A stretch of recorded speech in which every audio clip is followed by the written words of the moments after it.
Send it.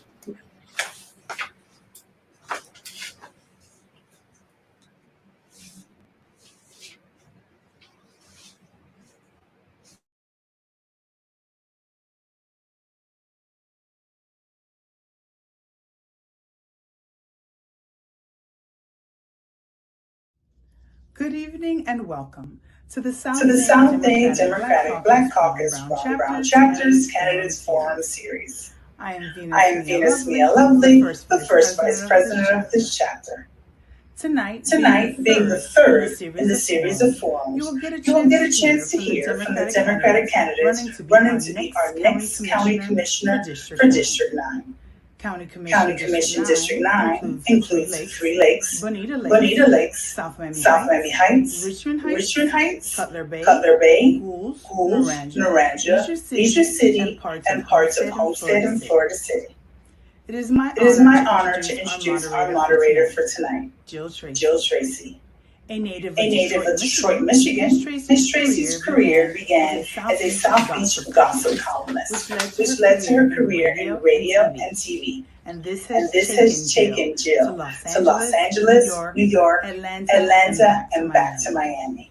She has been a member of the Hot 105 family for over a decade and has the distinction of being one of South Florida's most popular personalities. Help me welcome the one and only Jill Tracey.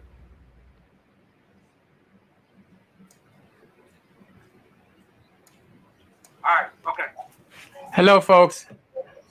We are here for tonight's forum. We're having a little issues with our moderator, Jill Tracey, but we did want to make sure that we started off tonight's forum with all the candidates that are running for Miami-Dade County Commissioner District 9.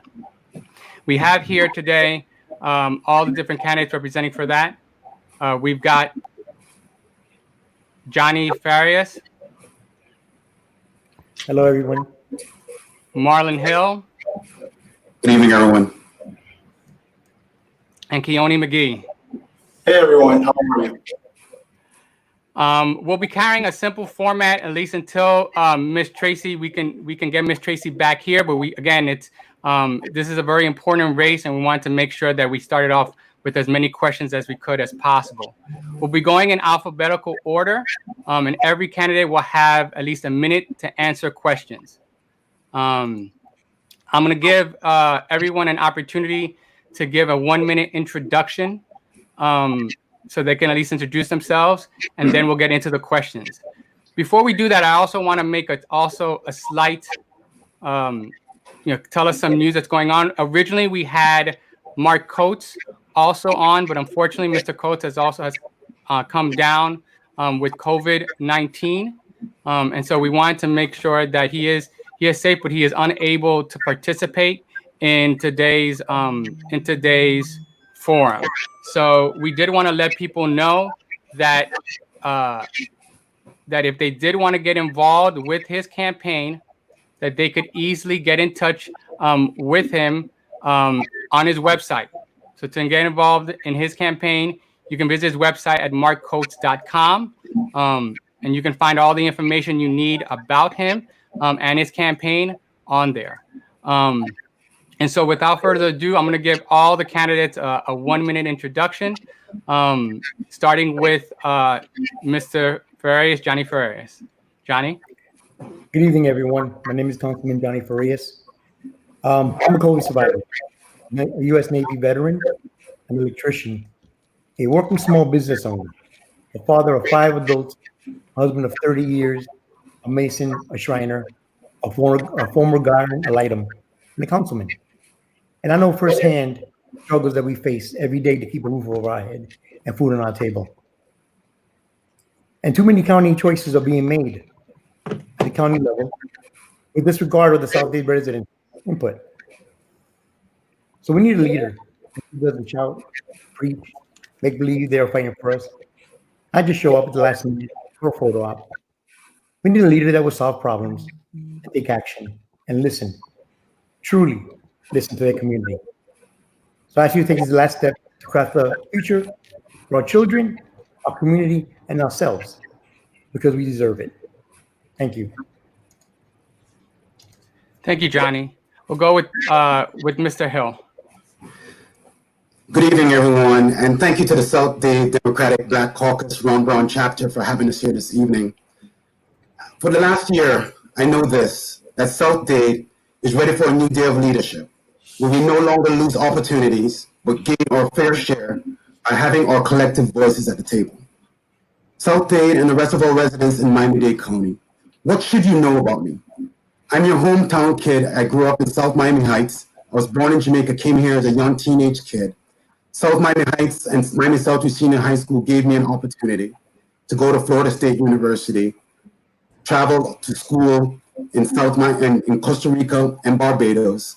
But I always knew that I would return back home to Miami to serve. In being a practicing business law attorney, I know that South Dade has shared dreams and shared challenges. These, we can no longer ignore them. South Dade has been far too long being neglected. We need to be more connected and not neglected. I know that a new day is coming for us to have an economy that works for all. I know that a new day is coming where communities can be safe and kids can go to their parks with their families. I know that a new day is coming where we can afford a home that we can buy or rent. A new day is coming for us to have a reimagined relationship with our law enforcement department. On August, Thank you. Please Thank you. join Thank you. We're trying to give everybody a minute introduction. It's a long, so please ask all the candidates to keep their comments at least to a minute. Commissioner McGhee. Thank you very much. And let me begin by saying to my dear friend Mark Coach, get well really soon. We've been in these streets long enough to know that health is paramount to everything. Let's be absolutely clear. And thank you to the Ron Brown South Dade Democratic Caucus for putting on these great events, great forum. South Dade is not looking for that new day. South Dade is asking, where were you yesterday? And yesterday is the question that many of us have been asking for those who want to represent us. I know if I look back at yesterday, especially in our community, they're going to see an individual who was born and raised here in Oranje, who attended Oranje Elementary, who attended Redland Middle School and South Dade Senior High. They're going to see someone who was actually beaten by law enforcement and went on to Howard University and eventually became a prosecutor. They're going to see their hometown hero, not part of an elitist group, but somebody who understands what our farmers and our agricultural community is going through when hurricanes hit or when the county disregard what's important to us. They're going to hear about a young man who attend the funeral of those who have lost their kids to gun violence, who've been there with the mothers who on the front line who lost their kids, who've been there fighting for affordable housing. They're going to hear from someone, without a question, who have led on a state level as the minority leader in the Florida House to deal with budgetary issues and issues of policy. And that's why I am the only candidate in this race who can deliver that, because I understand South Dade and I'm not an absentee body as it relates to policy. So let's get this forum started and let's move forward. Thank you. We had we got Jill Tracey in for a second. I lost her for a second. So we're gonna see if we can try to get her back. But let's start. Let's start on with the next question. I think actually, hold on. Jill, you're here. Okay. All right. Baby out the closet. So glad to have you on, ladies and gentlemen. I present to you Jill Tracey. I will go back into the producer's chair and try to get back on. So Jill, we all the candidates have introduced themselves, but you're the main host and you got the questions. So you let us know what we can do to continue on. All right. Well, we'll just take it from there. And thank you for having me. And welcome to everyone watching. The Candidates Forum, this is your opportunity to see who you want to be sitting on your commission, District 9. And thank you for everybody that's here. And anybody else that you know should be here, you should call them now when we're doing our icebreakers. I think you know now more than any other time, maybe in our lifetimes, how important each and every election is. And all politics are local. So you start that these are the most important elections to you and your family. So we're going to do our best to make sure you are well informed with what you need to know to decide who you're going to vote for. in August, and you have the ability, I believe, as well, to ask us questions, and I'll be taking as many as we possibly can. All right, so now we did have a couple of icebreaker questions that I'm sure you probably have not gotten to. And I don't know the rotation, so I guess we'll go counterclockwise, however you all want to do it. But icebreaker questions, right? I'll start with you, Marlon Hill. If you could name 3 restaurants that someone must visit in District 9. 3 restaurants that you must visit in District 9, yep. The first one is Banana Hut, one of my favorites. Okay. Best jerk chicken there is. You have the Vietnamese restaurant that's located on Colonial Drive. That's another good one. Next to the Asian market. That's another awesome. My favorites. Awesome one. And the last one is my guy over there on 216th Street selling the barbecue under the tent, under the brush. Okay. Roots.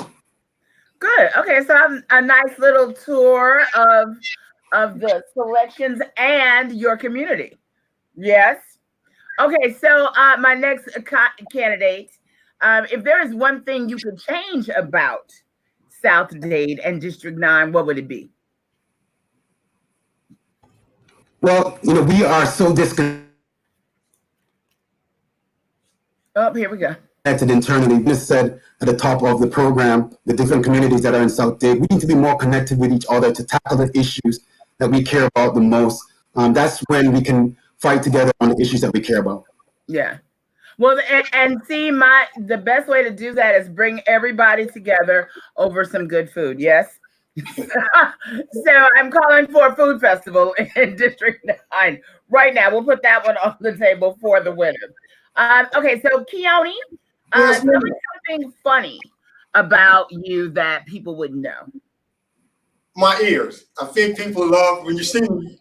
Obviously, you see the ears, but growing up in school, I had a nickname, especially on the wrestling team, and it had something to do with my ears. But for those who know me, they grew up calling me Keon. They'll know, especially at the non-very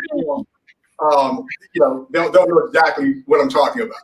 Okay, because it's Kionee. Yours is Kionee, and your brethren in politics is Keon. So those who have known me from birth have called me Keon up until the age of about 27. And then somehow, in some way, when I ended up meeting other people, they began calling me Kionee. But for those in the community, they know me as Keon or Kiki. Kiki. Oh, I'm going with Kiki tonight. Okay. All right. Is it Farias? Am I pronouncing your last name right? Farias, yes. Farias. Okay. All right. So now you and I are going to eat in District 9. What are the 3 restaurants that we have to try? Before I tell you 3 restaurants, I want to thank you for the other night with Willie Corbin. Man, it was fire. But now the 3 restaurants that we would eat at would be Caribbean Delight. We would go to Ernesto's and Shiver's Barbecue. And what was the last one? Shiver's Barbecue. Okay. All right. So I'm definitely going to get Vietnamese, Thai, barbecue, Jamaican. Yeah. Jill, we can't forget Chicks and Wings, and we cannot forget Nosberry Farm, and we definitely cannot forget Robert is Here. With those you get a taste of the South when you hit those 3. That's awesome. And there's a breakfast place today, a guy named Cable Man in your district. You have the very vibrant listeners of Hot 105 in your district. And there's a breakfast. It'll come to me before we leave. All right. So let's get to the questions. South Dade, and whoever wants to, I don't know how we're going to do this diplomatically, but I'm going to raise the question and whoever wants to go first. And you each have a minute. And I think our timekeeper is in the production booth. All right. South Dade is a diverse community of all races and ethnicities. What are your plans to bring each of these communities together in 1 minute? Just, whoever wants to go first. All right, I'll go first.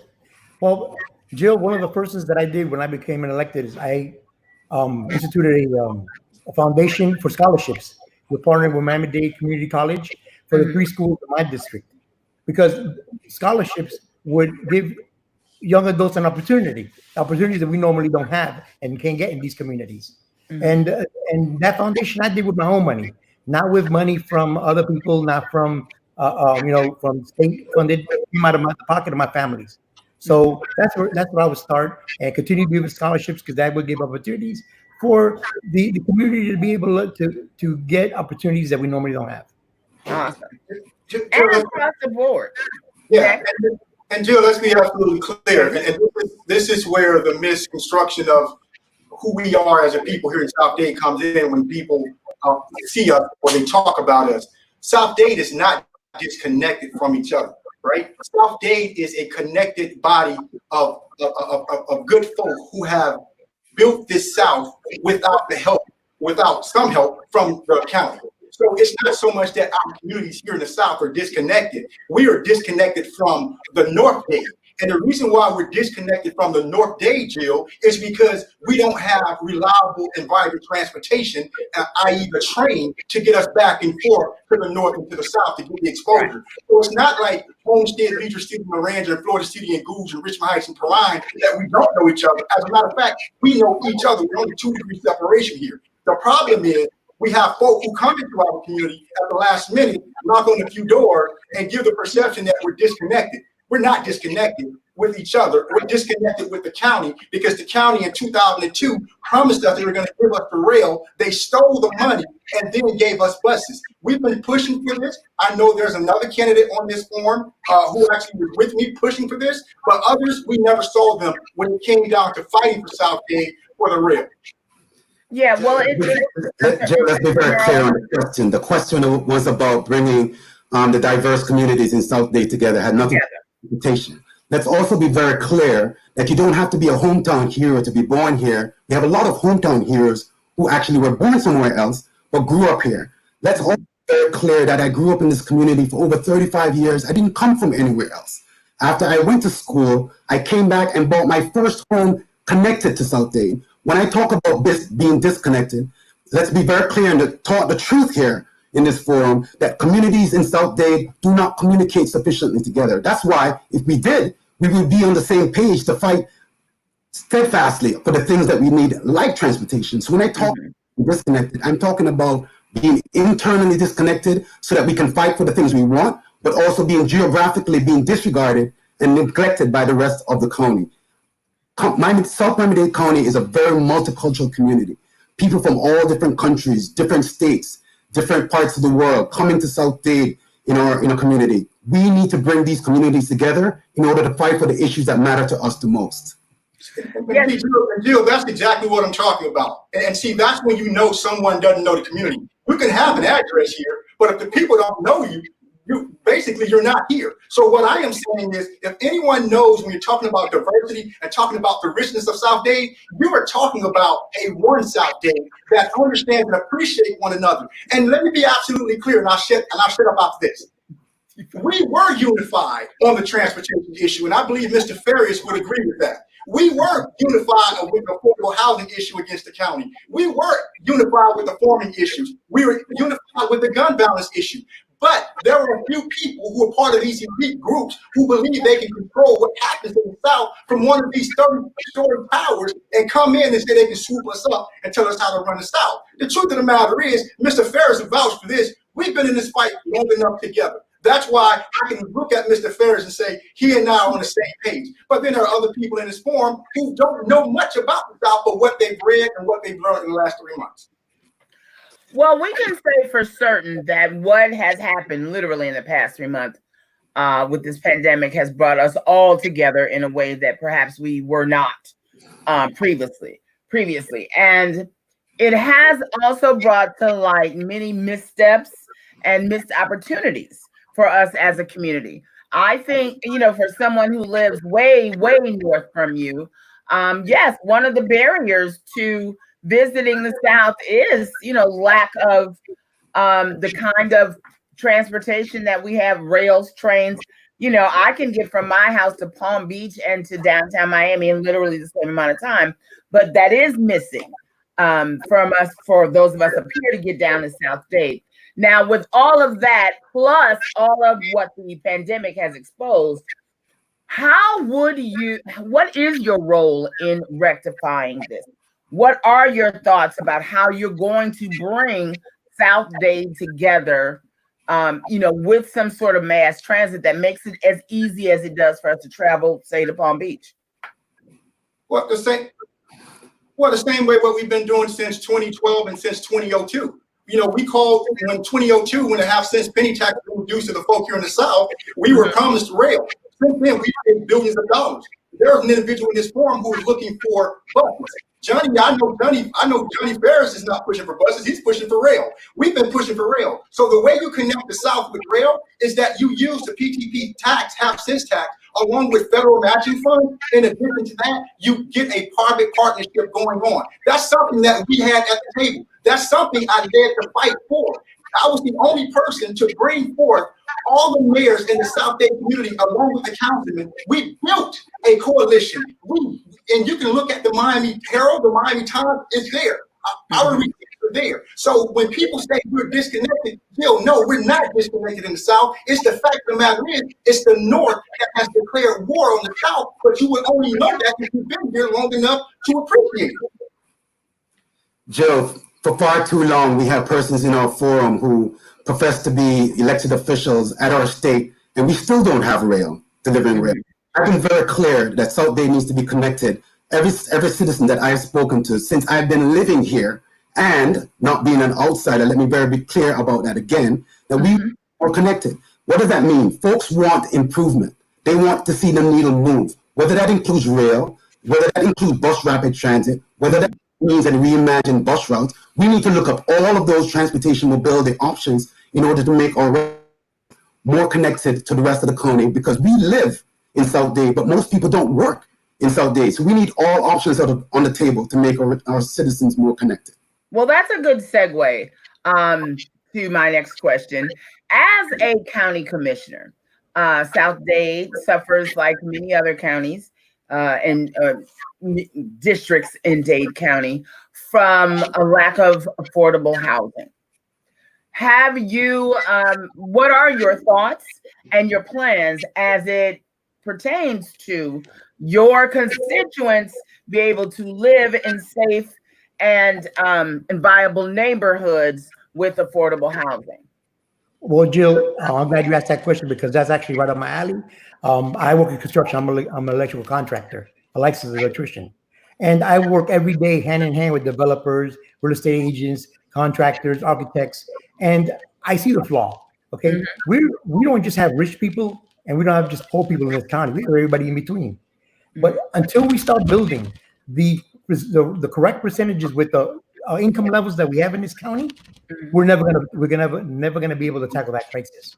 So we need to start there by also when we granting these infill lots to contractors to make sure that they're building with what we need, not with what they want or what is more profitable to them. Okay, so again, until we start building the correct percentages that match the 4 income levels of this county, we're never going to tackle the crisis. Well, yeah, and that will segue me for the next person into, as he mentioned, the 4 income levels that you have. Ideally, everyone wants to move from being a renter to a homeowner. Have you considered how you're going to increase the capability of that for your residents? Yes. Kionee or Marlon, and I'll come back to you, Johnny, if you want to add on to that. Marlon? Jill, in looking at housing, we need to be very clear that we are competing against overseas investors regards to the pricing in Miami-Dade County in general. So we need to look at having different types of housing, affordable workforce and market rate, because we have so much housing already, but the ability to provide community land trust is one idea that we may need to pursue so that we can look at the inventory that we have and develop these types of public-private partnerships that would allow us to have a pool of housing that fits different income brackets and tax brackets in terms of affordable housing that they can purchase or rent as well. Again, Jill, if you're from the South, you understand that there is not a lot of housing in the South. And that is not the question about how much housing is here. The real question is affordability and how do we move individuals in the South to the tax roll where they're actually owning their home. So the question, when you hear people talk about, these theoretical standpoint and the belief, one doesn't have to go that far to realize that the way you get people out of rental apartments and to their homes, you do four things. First of all, you help them with homeowners buyers programs. You link them up and you don't allow the county with their current system, which is a failed, broken system that goes to their friends in the political world. Is that the Sandowski Trust and the housing fund that you're referencing? Yeah. So let me stop there. Let me back up then. Since you just mentioned the Sadowski funding, the Sadowski funding is pretty much what we use in the state of Florida to help with the affordability of homes here in Florida. And last session, and this is on the record also, last session, you saw me as the leader of my caucus demand and make Sadowski funding, full funding of Sadowski, one of the top 5 priorities. We were able to do that for the first time in many years to prevent the Republican Party, which is the controlling party because they have more members, from actually raiding that trust fund. And because we were able to do that, we were able to see how it looked when the community actually can see their dollars at work for them. Now let's get back to the affordability issue. The affordability issue comes down to these things. It comes down to your credit report, your credit score. It comes down to your job. It comes down to the community where you want to live geographically within the South. But more than anything, let's be absolutely clear. It comes down to individuals who lack the political courage to stand up to people who come into our community and buy up our community and buy up them through tax deeds. But they come in and they do not better the community. What they do is they raise the taxes in the community by creating this world where they believe it's prudent for them to grow. So at the end of the day, the Sadowski funding is something I've already done, but we need to be unified again and say, give us the money to help with homeownership with simple rent. Right. Jill, I'd like to answer your question about how we're going to expand the programs for renters to become homeowners. Right. Look, again, because this is my field in construction, I know many people that have tried to buy and get into that program that the county actually has for first-time buyers. Okay? And the county also has, believe it or not, a housing trust. But it's a failed housing trust. It took 10 years for the county to appoint board members to this trust. And after 13 years, there was about $375,000. This is unacceptable as it is. So yeah, we have failed leadership and a failed program. I intend to make sure that the housing trust is viable, just like we have the Children's Trust. Okay. Now, as far as they bring up the Sadowski Trust, look, in the last decade, they've raised over $1 billion, and our leaders haven't really stood up to stop this. Now we can point fingers and we can pass the buck, but either you're a leader or you're not. I heard someone say before, "Oh, I'll lay down and tell them nothing moves," but I haven't seen that yet. And perhaps time. Okay, so listen, when I tell you, I feel like Don Lemon because they're like, "You're going over time. You're going over time." You know, they're always telling them, "Okay, you gotta go. I'm over time." The producers are hollering at me. So I'm gonna move on to the next question. We are approaching storm season. Flooding is a big issue in South Dade, like it is many other parts of the county. Have you thought about that and how you could possibly reduce that in your area? Anybody? Question, I'm sorry. That we are approaching storm season and flooding is a major issue in South Dade. Right. Okay. Have you thought about, and as you're expanding, have you thought about how you're going to combat that moving forward to reduce the incidence of flood damage for your residents? Yeah, I have, and that's a question number one. I can tell you the farmers are really suffering in that particular area. And the question, and the reason why they're suffering in that area when it comes down to flooding is because, as you know, Lake Okeechobee and all the water from the core, those waters have been pushed south. And unfortunately, in the South, well, I'm not going to say unfortunately because I still think it's a beautiful thing here, that in the South, we have a lot of limestone. And so when that water is pushed to the south, what it does is it gets trapped in the farms And what ends up happening is it destroys the crop. And it's instead of it going out to the ocean where it needs to go, it gets trapped in. So one thing we need to do is revisit the core and revisit the legal control issues, something we did while we were in the legislature, to discuss limiting the amount of flooding that's affecting our farming community and our agriculture community. As it relates to the outskirts, some places like Cutler Bay, we're looking at a Homestead in Florida City. When we're looking at areas like that, what we need to do is talk about sea level rise, but we can't talk about sea level rise from a 30,000 feet vantage point. We got to talk about sea level rise where it is right now. And Jill, I can honestly tell you, because I'm running out of time, that the county has failed us in that area. And again, I know 2 people in this forum who have been fighting for the issue, but another one never showed up. All right, now I would just want to round back to the transportation issue, because I don't feel like we got an answer on if Metro Rail coming to South Dade is an actual thing. Do any of you look to a time? Do you have a time frame as to when you think that might happen? You know, Jill, now we have term limits on our leadership for the county commission, and we know that we can only plant the seeds that we could have in the long term, right? Mm-hmm. Everyone in this forum knows that it takes funding to make these things happen: federal government, state government, and the local government. Right. We're looking at the funding that we have to bring incremental support and relief to the residents in South Dade. Metro Rail was promised years ago, as mentioned by some of those in this forum as well. Mm-hmm. But we need to look at what it is that we have funding for and bring the community together to go after and fight for additional funding, right, or access to the right of way, so that we can build this into the future, even beyond, way beyond we're gone from when we are the county commissioners on this dais. Well, now, now is a good time to be trying to get money from the government. That's a whole nother conversation. But what are some of the things? I mean, outside of tolls and things like that, how would you raise money?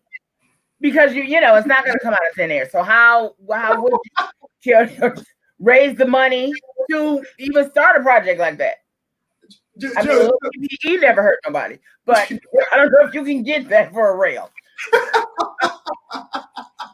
Jill, let's be absolutely clear. Again, there's no plan from individuals, in this forum for how to get the money. Johnny Ferris knows how to get it, and I know how to get it. We've been fighting this fight for the longest. I was the one who led the coalition to the county. We laid out a funding program to assist the county in being able to get the monies that they need. This is how you do it. You enter into a private relationship with the private sector. The private sector said they can get the rail built within 3 to 4 years. And in essence, what you're going to do is you're going to sell the air rights, and you're going to give the air rights to the private company and allow for them to develop the rail. Once they're done, they turn around and hand the rail back to the county. That's something that has been done time and time again across this nation. And we've seen it. I've studied this issue right now going on 12 or 14 years, and I know for a fact. So number one, the private-public relationship, you don't have to worry about all the federal funding, because there are individuals right now who are submitting RFPs to the county who are willing to put up $700 million to build out not just the South, Jill, but the North also. Because we are not going to be pitted against the North. We want it's going to be a South and North deal. If we can't get that package, then we would never get the rail, because then the North would be upset. So that's why we have always advocated to have the North together and with private partnership. Okay. All right, Jill. How are we getting that funding? Well, let me start by saying where we're spending our money, we shouldn't be. How about stop adding tolls? Okay, I as a commissioner, we're gonna make sure that we stop adding tolls on our MDX roads, our county roads. Because instead of spending money on tolls, I got an idea. Let's build the rail. One other thing, okay, we had to settle, because I believe whatever got voted on yesterday can get on voted tomorrow. Okay, buses, like Mr. McGhee said, we've been fighting for rail for a long time, and if we would have started this 20 years ago, even half a mile at a time, this conversation would be different today. So we got to make it a priority. Okay, now, and I say this all the time. It's like when you have your house, you have a leaky roof and a busted door. Whatever's more important to you, that's where the money goes to first. That's your priority. Everything else can take a back seat. So again, let's stop adding tolls. Let's stop building more roads, and let's stop putting that money into rail because it's there. Awesome. All right. Now, we are talking about today has been all about the White House versus everybody on when schools are going to reopen and how, and the president threatening governors that if they don't open the schools, they'll be held to pay, basically. What are some of your post-coronavirus plans for rebuild, not only for getting, kids back to school, getting businesses back up and running, and what kind of time as a commissioner, where do you fall on time in terms of, commerce versus safety? Because that's what the argument is becoming. Whether we get back to work because everybody needs money, or do we, really this time take safety into consideration, because we see what happened last time. Everybody took off their mask and ran out of the street.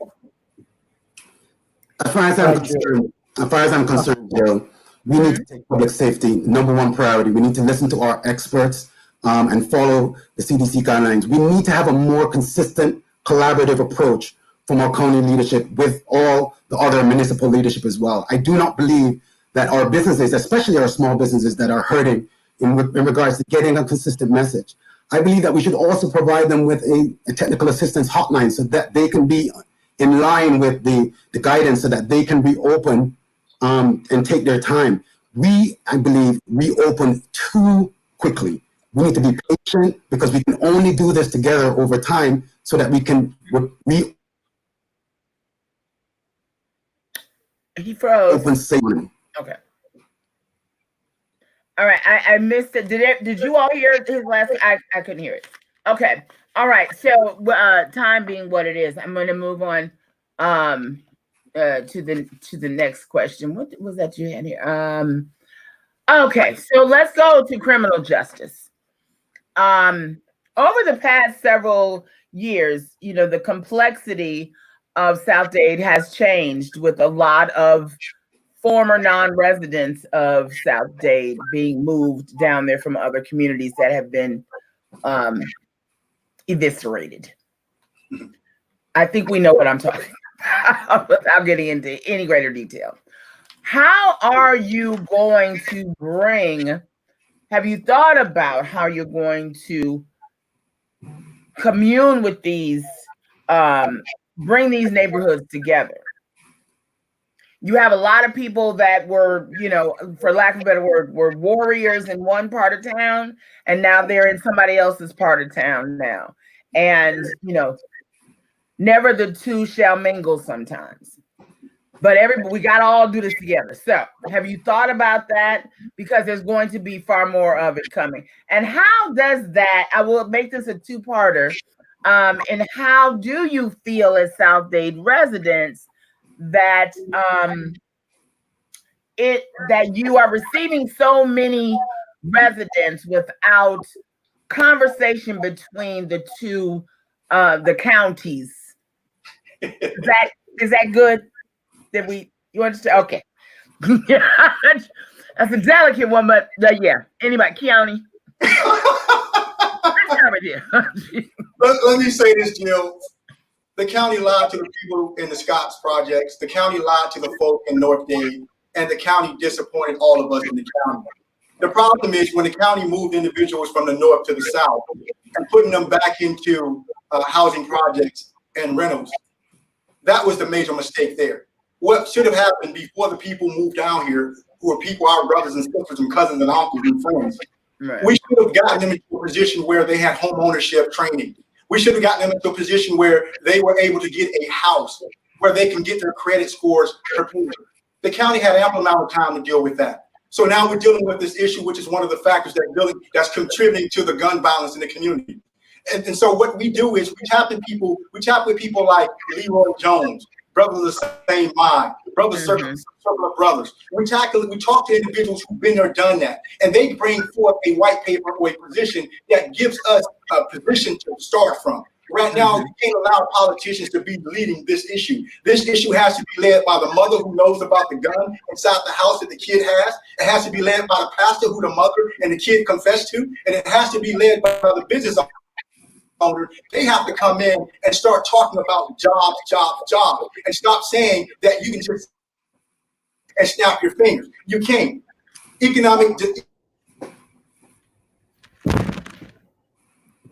Johnny or Marlon, I will let you chime in on that before I move on. All right. Yeah, Jill? Yes. Okay. Yeah, I'd like to add to that. You know, I was actually there for the ribbon cutting when they cut the ribbon and said that this new housing project was going to be for the community. And I remember them saying that, oh, it's going to be temporary. We're giving vouchers to move everybody in different parts of the county. Now, when we had all this influx from the north to the south, I asked a big question. Well, are resources coming with that? Because now the police and the fire and all the services, you don't need that there now because you tore it down. But the commission was not able to give me an answer about the resources. So they sent us all this influx and expected us just to add that on to what we have here now. And that was not fair. The commission did not step up and say, look, if they're going to move there, we need to give them that extra that you're no longer going to need. So again, leadership, accountability. Okay, we need someone who's going to lead, someone that's going to ask those questions. Okay, and take action. Jill, for far too long, we've had politicians convene forums after forums trying to solve this issue of community violence. When you're from the South and you live in the South and you feel the pain of the South and you see what's happening in the community, you know as well, irrespective of your socioeconomic status or what community you live in, every community wants to be safe. It's very, as a county commissioner, that we must play the role of convening the stakeholders that are necessary to meet the kids where they're at. While living in the South and going to several schools and also mentoring kids in middle schools and speaking to them, they need to see something different. They need to see their potential. We need to provide them with an opportunity that they can see something else, whether they came from the North to the South or whether they're already in the South. We have to meet kids where they are. I believe the most critical issue in South Dade is our young Black boys. We must pay more attention, young Black and brown boys, in regards to meeting them where they are and intervening and bringing the stakeholders across the community to solve this issue. And so now I can't hear him, and I have a follow up to that.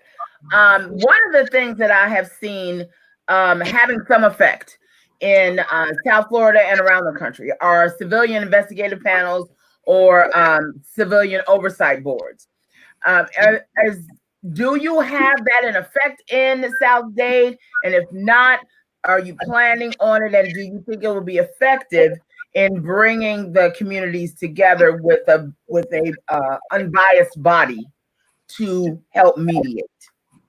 Jill, and I can answer that, and let's be absolutely candid for the folk in South Dade. They know this. They know what I'm about to say. It's not that we are short of programs in the South Dade community. The problem is the money stopped at Pinecrest. The money never makes it to the South, and that's why you have people who now want to decide to run for office. They've been in the North all their lives dealing with the issues up there. They were not here going to the funerals with the mothers who lost their kids to gun violence. They were not there consoling these mothers and getting them help with victim compensation funding. They were not here helping offenders get back on the voting roll so they can get some sort of employment. They were not here for that. And so now when you want to talk about running for office, you say, well, let's talk about programs. We're not short of programs in the South. What we are short of, there are two things. Political courage, number one, and number two, the funding stops at Pinecrest, which means it never gets here. And the primary reason why that funding stops is because people who have felt that they have made it in society, they leave the South, but they only come back when it's time to deal with a resume building opportunity. Anyone? Jill? And then that's correct. It is a lack of funding. I had sat down with some of the people from the Children's Trust, and they told me that only about 6% of that money comes down south because of lack of the applications being filled out. So, a while back when I had decided, that when I'm commissioner, one of the first things that I'm going to do is I'm going to make sure that we have a full-time grant writer in my office, so we can get a lot of these programs and organizations that we already have, because like Mr. Kionee said, we have them down here. It's not funded properly or not funded at all. So that grant writer is going to make sure that that's what we do, that we get our proper share of money, because down south we have a lot of working people down here, a lot of working families, and that money comes from us, so we deserve it. A great majority of that money comes from working families. And last on that agenda, do you support body cams for police officers in South Dade? Jill, yes, but now let's be clear. Okay, this body cameras is a reactive situation. Okay, we need to be proactive. Okay, and by being proactive, well, we need to make sure that we have a trained police officer to be able to use other means other than excessive force.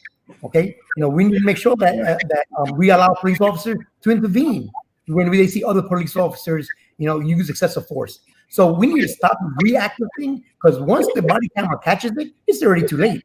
We need to be proactive to avoid catching those things on the cameras already. Things happening. Well, and I believe that is where these civilian investigative panels or oversight boards can be of advantage, because you need, just like we are encouraging more minorities to be on juries, because you need to be in the room at the table when the decisions are made about your future. And I think that body cams are one thing, but we've seen in several instances that they really still don't help you tell your story accurately.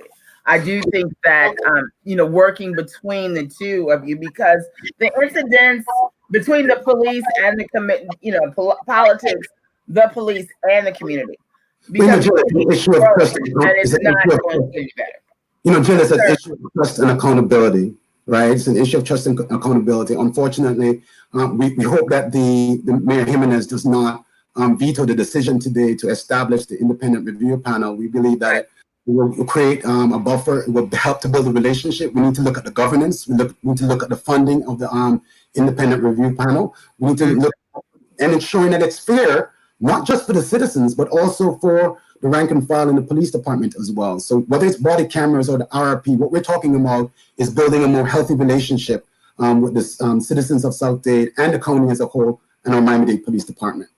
Hey, Jill, can I jump in? Let me say this. In 2016, in the legislature, we fought. That was like the top priority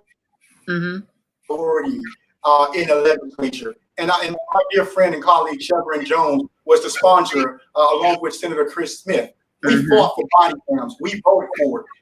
We pushed the legislature in a way that they thought they couldn't be pushed on that particular issue. We didn't see the body cam as a reactionary tool. We saw the body cam as a tool that must be had, as if you're going to get a badge and you're going to get a gun, you should have that body cam. And Jill, let me just say this. This is why it's so personal to me. Because in 1997, when I was beaten by law enforcement, taken to jail, faced prison time, almost lost my livelihood. Eventually, I fought them back. I sued them. We settled out of court. And I used those monies to go to school to become a prosecutor. And if I would have had the body cam, my situation would have been that much better. Why? Because it goes back to what you said earlier, Jill. It allows for people to see the stories. The stories are told on the cameras. And if I have to say this, by the grace of God, that I was found not guilty. Because had I been found guilty, Jill, and I always get very emotional when I talk about this, I would not be sitting here. And there are thousands of young Black men right now who wish they simply had someone to fight for the offensive camera to allow for them to be on the offense and not on the defense. And that's why I fought so hard for the body cam, and we will ensure that the body cam everywhere. Now, we have a lot of questions and a lot of comments. And I'm wondering if we're at 8 o'clock, if we can take if I can read some of the questions and comments, or where's the producer? Can we do, I think I'm hoping that we can do that because it's a lot of conversation over there. And I think, it would be an opportunity to give your constituency an opportunity to talk directly to you while we're here. While I'm waiting for an answer, I will go ahead. Bo says, is this an answer here? This is, okay. Please allow everyone to ask questions. Please, we'll all repeat. I'm not exact. If you don't want me to read the questions, then just hit me back and say, do not read the questions.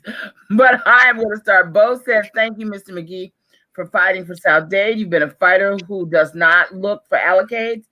Janae Tate used an expletive that I cannot say right at this time of day. Thank you, Vessel, and for that.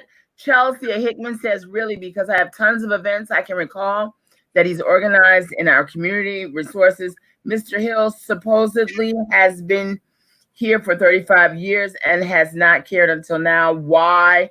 Because the seat is open. Would you like to address Chelsea, Marlon Hill? Jill, having been raised in this community and going to Miami Southridge and going off to school, just like my opponents, going off to school, every kid, black or brown kid, or any kid going off to school, we're expected to go off to and pursue excellence. I came back home to Miami. I bought my first home in South Miami-Dade County. We are expected not only to work in the community that we're from, but the county that we live. I have no reservation or excuses or reasons for the things that I've been involved with. I've worked on issues with regards to new immigrants in South Dade, countless forums helping new citizens to transfer. I have counseled hundreds of small businesses and nonprofit organizations in South Miami-Dade County. I've quietly done my thing working with young people in South Dade. None of it is intended for a resume builder or intended to go to Tallahassee or go to Washington. I live right here in South Dade doing the work. Awesome. And Jill, a lot of us do. Moving. Y'all have no idea how many you have over here. So they just tell me 1 minute each, and I'm gonna get through each one of them. South Dade is now riding on jitneys to carry thousands of people through the neighborhoods, and we got no support when we reached out to Mr. McGhee because Mr. McGhee isn't in the county. He's been in the state and has still been fighting for us for the rail. This was, somebody said, that's right, Marlon, but that was at 7 o'clock. So they were referring to something else they thought, and they loved what you said. Be educated and know what elected officials do. Mr. Hill just threw shade at McGhee. He does not know his government state brings funding. Okay. Again, they're asking, Terrence Vessel asked again, how will you get funding? How will you do it? Please answer the question. Anybody who wants to take that. How will you get funding to South Dade? Again, Jill, I'll answer that. The folks in South Dade have already spoken about how to get the funding. It's called a public-private partnership. It's called 3 Ps. It's called tapping into the grants that the federal government provides. It's called putting pressure on the county government to make it happen. It's called being here and understanding that simply because you have an address in the district doesn't necessarily make you effective at all.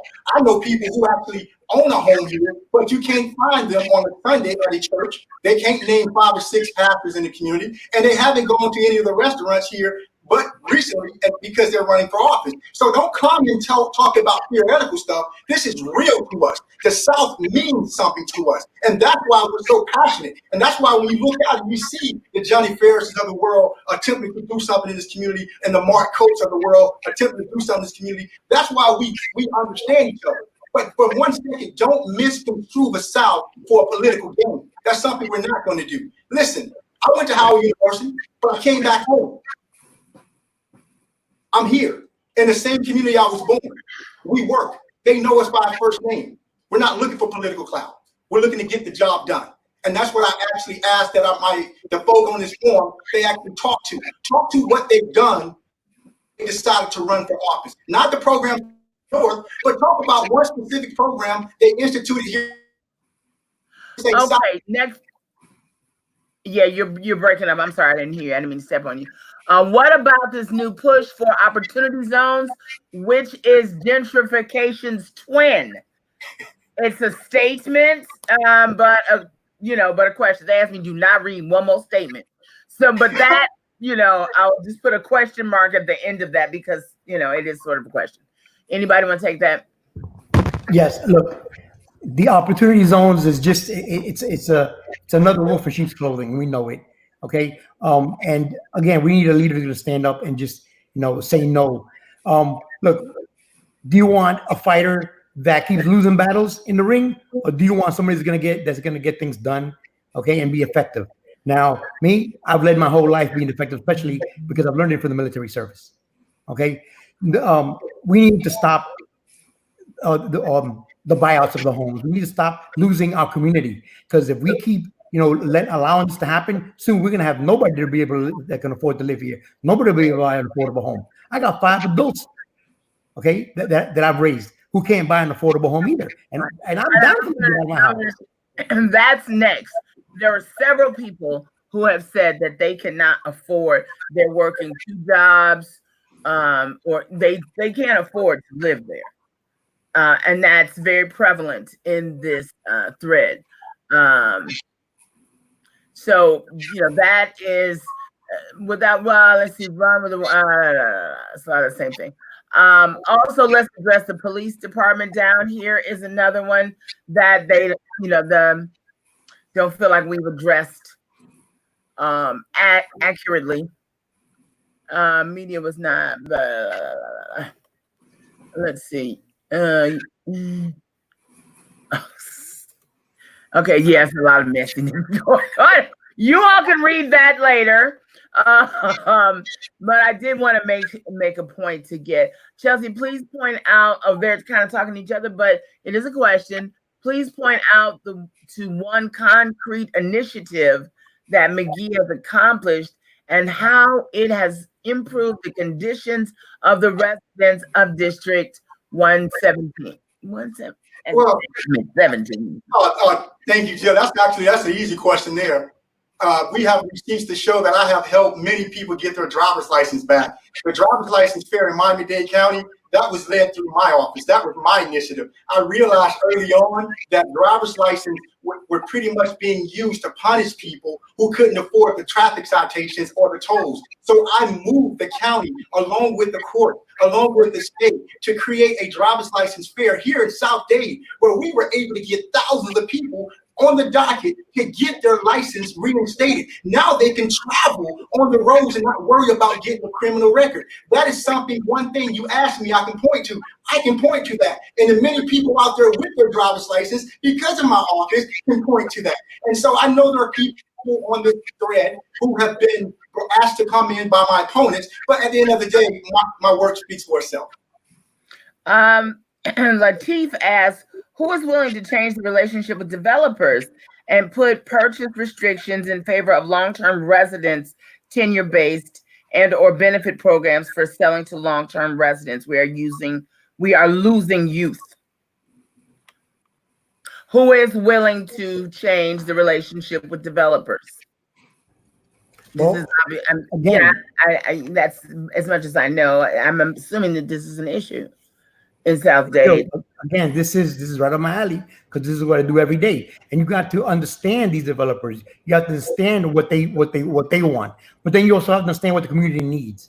Okay, and out of all my opponents, even in this forum, no one can say the same as I can, that I deal with them every day. Every day, this is how I raise my family. This is how I put food on my table. Okay, so I will make that change and get an understanding with the developers, with the builders, with the real estate people, with people that are trying to buy their first home. Okay, and Dwight Bullard chimed in. Hey, Dwight, thank you for joining. He said that we, South Dade, gets to vote on civilian oversight in November. So for those who were asked, there was a lot of conversation about that. And I don't think that we, as a forum, answered that. Going to not promise me. Okay, so I think there's a lot of chatter that matters. But we have come to the end of the forum, so I will give the floor to each of you to offer closing comments and statements. Don't all go at the same time. Everyone start. All right, I guess I'll start. Leaders always take the lead, right? Look, Jill, I'm running for Derek, that construction worker, Camilo, that bus driver, Sean, the accountant, and Lamont, that engineer. I'm running because every person needs to know that their elected official are solving the big problems that are affecting our quality of life. That every person feels that they're not being ignored, but in fact listened to. We deserve affordable housing. We deserve reliable transportation. And we deserve safe streets to be safe in our homes. Okay? I bring effective leadership that derives from leading my whole entire life. A real working person. A leader that knows what a budget is as a small business owner. A person that knows what it is to do a payroll. What knows what it is that a person needs good pay. We have career politicians and political insiders that are going to give you all these scholarly answers. They want to make you believe that they can fix now what they themselves have caused and allowed to happen. So ask yourself this question. Has your quality of life gotten any better in the last 8 to 10 years? I believe not. So if you want a person that's going to lead and be effective, not just a fighter, because anybody can fight, but a person with a new vision, new leadership, a person of action, then I humbly ask for your vote on August 18th. And you can contact me at 786-286-7815 or at www.voteforjohnny.com. Thank you. Thank you. Somebody gonna have to go last. So you want me to flip a coin? Because y'all gonna do the stand-up up in here. That's the problem with leading. You gotta know how to lead. Who's going? Jill, you've heard a lot of veiled influences tonight about Marlon Hill not being one of us. Let me be very clear. You don't need to be born here to be a hometown hero. You don't need to be born here to bring what your community needs. You don't need to be born here to be able to deliver the shared dreams and also to tackle the shared challenges that we have. I am very proud of growing up in this community of South Miami Heights and earning every single receipt of things that I've done in South Dade and outside of South Dade. This is what I'm bringing to the table, because you can't bring something to the table just from your own hometown that poured into you. On August 18th, many people are going to realize that Marlon Hill is more than one of us. He is us. So go to my website at marlonhill.com. I will earn your vote on August 18th as we turn the page on a new day of leadership in South Miami-Dade County. I thank you, and I ask for your vote by mail. I ask for your vote by early voting, and on the day off, before 7 p.m. on August 18th, we will turn the page on a new chapter of leadership in South Dade. Thank you. Thank you, Jill. And let me just absolutely say this. I learned a long time ago that leadership is not what you say it is, it's what you do. And just like a creditor who looks to a person's credit report to see whether or not they're going to give them credit, it's something that many of our constituents here will actually engage in order to decide who's going to be their next commissioner. You know, the credit report that I'm talking about is this. On my credit report, you've seen me actually help thousands get their driver's license back. You've seen me help thousands get their rights restored. You've seen me on the front line fighting gun violence. You've seen me on the front line fighting affordable housing and for reform. You've seen me fight police, fighting back against the criminal justice system that have used its tentacles to trap young Black men such as myself in this area. You've seen me fight for our farming community. You've seen me stand all on the line for transportation when we march up and down the streets of US 1. And that is why SEIU, AFL-CIO, that is why ASME, that is why Commissioner Moss, that is why Commissioner Jordan, that is why Commissioner Diaz, that's why Commissioner Sally Heyman, that is why the rest of the commissioners, they have endorsed this candidacy. And you ask yourself, why did they endorse Kionee candidacy? They didn't endorse Kionee candidacy because Kionee can talk a good game. They endorsed Kionee candidacy because Kionee can produce what he says he's going to produce. And don't take our word for it. Ask the pastors in this community. Ask the community leaders in this community. Ask the children who we help and we save day in and day out. Or ask the many mentees that I have who have gone on to law school to show themselves steady and ready to take on the challenges of the world. So when I hear people talk about you don't have to be from this community to be a part of it, the fact of the matter is I agree. But what I disagree on is this. You cannot lead from 30,000 feet in the air. You have to be on the ground with the people. Vote for Kionee McGhee, KioneeMcGhee.com. I'll see y'all. Let's get it. And you cannot be mad at that. They all hit their time. They got all of their points in. And I want to thank you for that. I hope that your time tonight with the gentlemen that are running for Commissioner of District 9 has been valuable to you. I think that there are a lot of the conversations, I think we did hit on a great deal of that. It may not have been the exact answer that you were looking for, but I hope that what it does is open your eyes perhaps to someone that you had not looked at before and giving you another look at someone maybe that you had been convinced one way or the other against. Each has asked you to reach out to them on their platforms so that you can see the entirety of what they have to offer. This is an opportunity for you to hear them in a space together and see who, is hitting the notes that are important to you in this community. So I hope that you will follow up with each of them with your list of questions of the needs that you want met as well. I think that's the only way that we will be able to get the fair representation that we want from our leaders. And you got to know what you want before you ask for it in order to get it. So I want to thank you all. I want to thank the organizers for putting this lovely event together. I'm thanking so many people who are engaged and that is so encouraging. I know to everyone involved that you are really engaged and you really want to be an informed electorate going to the polls this year. So thank you for your time. As always, you can catch me on Hot Talk Sunday nights at 11 p.m. on Hot 105. And if you have any questions or suggestions of people that should be on Hot Talk, as we are switching into full political mode now, please reach out at hottalkshownotes@gmail.com. And I thank you for your time. I thank you to the South Dade Group for having me. And, love you, mean it. Everybody have a great night.